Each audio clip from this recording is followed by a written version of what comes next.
Bueno, muy bien, aquí estamos iniciando la semana con un lapso entre el viernes y este encuentro que inicia ahora en este momento a la hora 7 de la mañana.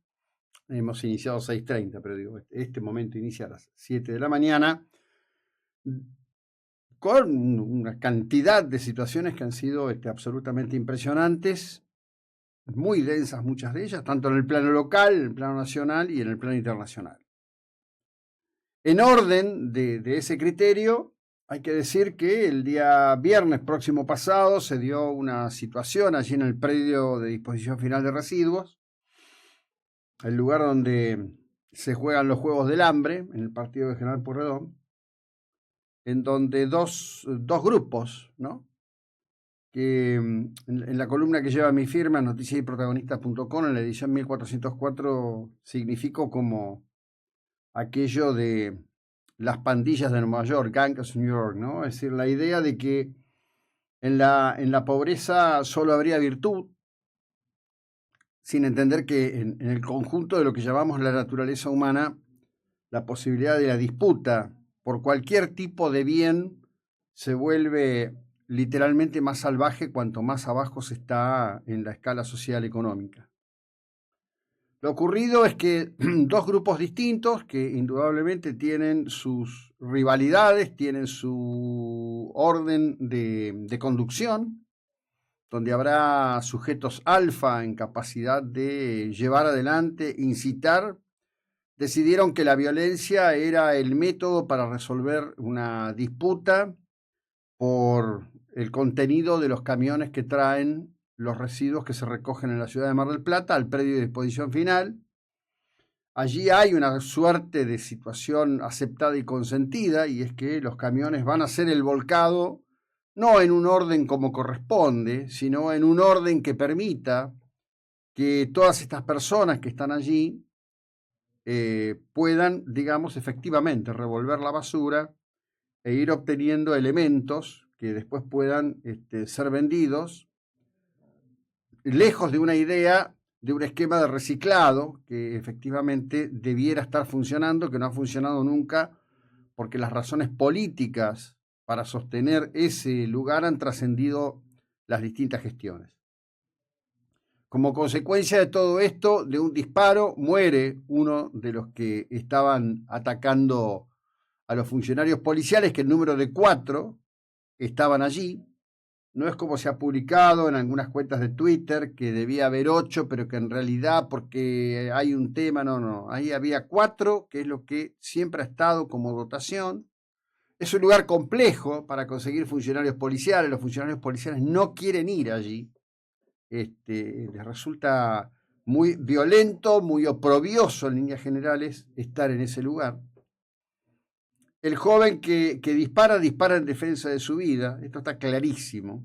Estimo que hoy el fiscal Pellegrinelli tendrá que tener definiciones. Este joven hombre que se inició en la policía comunal, es sumamente conocido, es de una familia jujeña, muy considerado por sus compañeros, por sus dones de buen ser humano. De hecho, su defensa, que está asumida por el doctor Martín Ferrá, fue buscada y promovida por compañeras femeninas, es decir, por mujeres policía que en la relación de considerarlo un buen tipo, una persona con un alto grado de bonomía, decidieron interesarse en su defensa. Él tomó la decisión el viernes pasado de declarar ante Pellegrinelli sin asistencia legal. Esperemos que eso no le traiga problemas. Atendiendo el curso de los vientos, el intendente Montenegro dijo que el funcionario policial debe ser dejado en libertad rápidamente, porque solo se estaba defendiendo. Es efectivamente lo que estaba ocurriendo según todos los testimonios. Hay una llamada al 911 que revela el estado de desesperación que tenían cuando estaban con una turba encima de ellos que con fierros y palos literalmente buscaba matarlos. Obviamente a la población se le bajó, no sé si por cuestiones ideológicas, por estupidez, un fragmento de un video que hace uno de los agresores con su celular diciendo, nos disparan, nos quieren matar. Se estaban defendiendo. En el fin de semana también se produjo un hecho en Capital Federal, en donde tuvieron a un joven que era parte de un grupo que estaba robando en distintos negocios, y la autoridad política de la ciudad de Buenos Aires hizo saber, de manera formal y también a través de las redes sociales, lo hizo Waldo Wolf, que ese joven tenía 18 detenciones anteriores, pero que estaba en la calle, tomando esto como ejemplo y pidiendo que de una vez por todas se vote y se aplique el concepto de ley de reiterancia, mismo concepto que funciona en la provincia de Mendoza, que evitaría que personas de estas características estén sueltas en la calle. Este tema del pasado viernes después tiene otras lecturas, porque apareció el sucedáneo de la pastoral del basural. Recordarán ustedes que el obispo, luego arzobispo, hoy degradado a cura sin parroquia, Gabriel Mestre, en el contexto del gobierno de Mauricio Macri y la intendencia de Carlos Fernando Arroyo, había lanzado la pastoral del basural, anunciando el fuerte compromiso de la Iglesia Católica para estar al lado de aquellos los más desposeídos, y supondría uno en la iniciación de un trabajo social para sacarlos de ese lugar. El ex arzobispo, hoy cura sin parroquia, Gabriel Mestre, fue allí, se puso los entorchados de obispo, se sacó un par de fotos, hizo declaraciones de claro tono político y después nunca más. Allí sí hubo un funcionario público que hizo una gran tarea, pero una gran tarea, que fue el ex secretario de Salud de la Comuna de General Pueyrredón, el doctor Gustavo Blanco, y luego todo quedó en la oscuridad, esa oscuridad que habitualmente rodea aquello que todos como sociedad evitamos ver, que no es la sociedad que queremos ver, pero que existe, hasta llegar a un episodio de estas características. Episodio de características que debiera, de una vez por todas, ameritar políticas de carácter efectivo para terminar con esta situación, que se puede terminar y se debe terminar, pero se deja que tenga continuidad. Pero esto es solo una parte que nos afecta a nosotros. Hay que decir también que el joven que está detenido, acusado de haber violado a otra joven, a una niña allí en la zona de los balnearios de La Perla, va a quedar bajo el imperio de la justicia de menores, por ser menor. Hubo apreciaciones del fiscal interviniente del fuero de minoridad diciendo, bueno, mire, que esté en el fuero de menores no significa que ahora dentro de unos días le van a dar una charla y buenos consejos y va a volver a la calle, porque por la edad que tiene es punible de ser llevado a juicio y recibir una condena. En buena hora que eso sea así.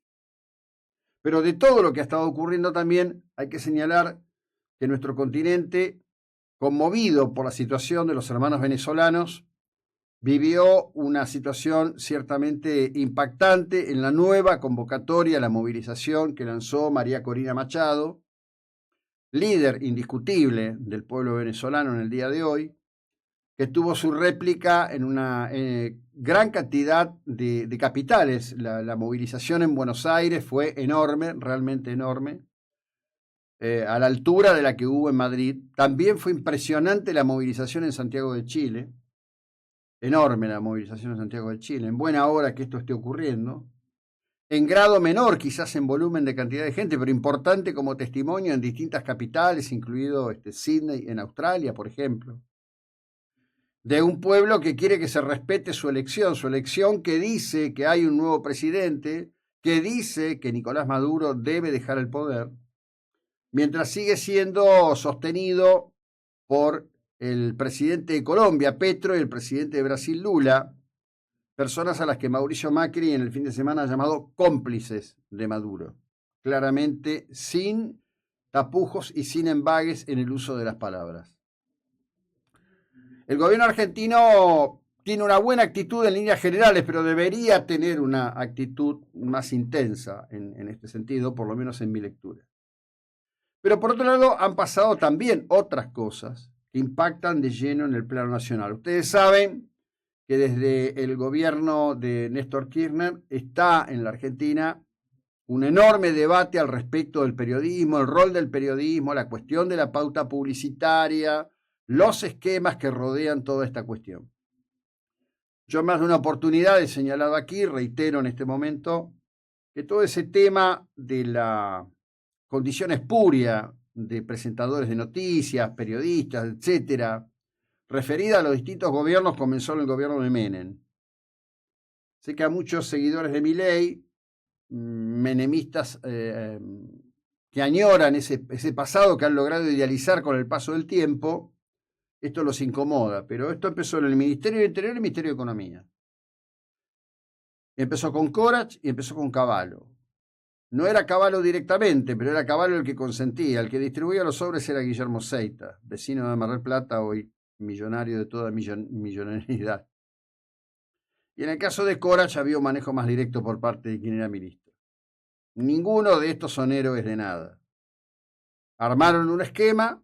Ese esquema, cuando se descubrió el esquema de los sobres, solo impactó sobre los funcionarios públicos, solo se llevó puesta a María Julia Alcegaray, cuando todos los que estaban en el gabinete cobraban sobres, y cuando ningún periodista se hizo cargo de nada, porque todos se hicieron bien los distraídos. Este sistema empezó ahí. Por eso cuando se ofenden, ahora por ejemplo, hay una serie de duros cruces en los que participan Morales Solá, al que la colega Jujeña, que se la conoce como Peponila, defiende como si fuera algo así como el altar de la patria, cuando Morales Solá es parte de cosas infames que han ocurrido en la Argentina, entre ellos la campaña para derrocar a Fernando de la Rúa. O Alejandro Alfi, que hizo un gran trabajo periodístico desnudando las miserias de Pedro Brigger, que cuando Clarín le dijo que no tenía elementos para publicarlo, lo fue publicando en su cuenta de Twitter hasta que la escalada de los hechos terminó impactando seriamente allí. Y ni que hablar de lo que ha sido la denuncia de Roberto Mazzoni, marplatense, más conocido como el Pollo Mazzoni, en el Senado de la Nación en un tema que se hace público ahora, pero que tiene una denuncia presentada en Comodoro Pi en el juzgado del Hijo hace 2 años, sin que el juzgado del Hijo haya movido nada, declarándola, es decir, mandando al archivo y rescatada por la Cámara Federal con expresas instrucciones de investigación. Estamos hablando de la denuncia al respecto de la cuestión de trata de menores más importante que ha llegado a los tribunales de la República Argentina. Bueno, todo esto es como parte de un escenario donde, por supuesto, no podemos dejar de lado que han pasado 14 días desde que Ucrania se introdujo en Rusia y continúa avanzando de manera muy fuerte y muy sostenida, y en donde, bueno, yo diría el imperio del destino, o quizás la decisión de Alá de no premiar con las 72 vírgenes a un palestino que buscaba introducirse con una bomba en Tel Aviv, llevó a que la bomba que llevaba una mochila le explotara y desapareciera él en fragmentos, dejando, eso sí, unos cuantos heridos, porque era una bomba tremenda. En un ambiente más contenido, el nivel de daño hubiera sido mucho más grande. Todo esto en la previa a la convención demócrata, en donde quizás por primera vez se la va a escuchar pronunciarse a Kamala Harris, persona al respecto de la cual, si bien hoy está liderando las encuestas por encima de Trump, no con una diferencia que vos digas esto es un final cantado, empiezan a aparecer algunas cuestiones que inquietan y mucho. Kamala Harris habla de controles de precios. Esto en Estados Unidos, nosotros sabemos lo que pasa, pero en Estados Unidos está dogmáticamente, es como una auténtica locura. Bueno, vamos a seguir en un instante, es la hora 7:15 minutos. Esta estación de radio es la 99.9.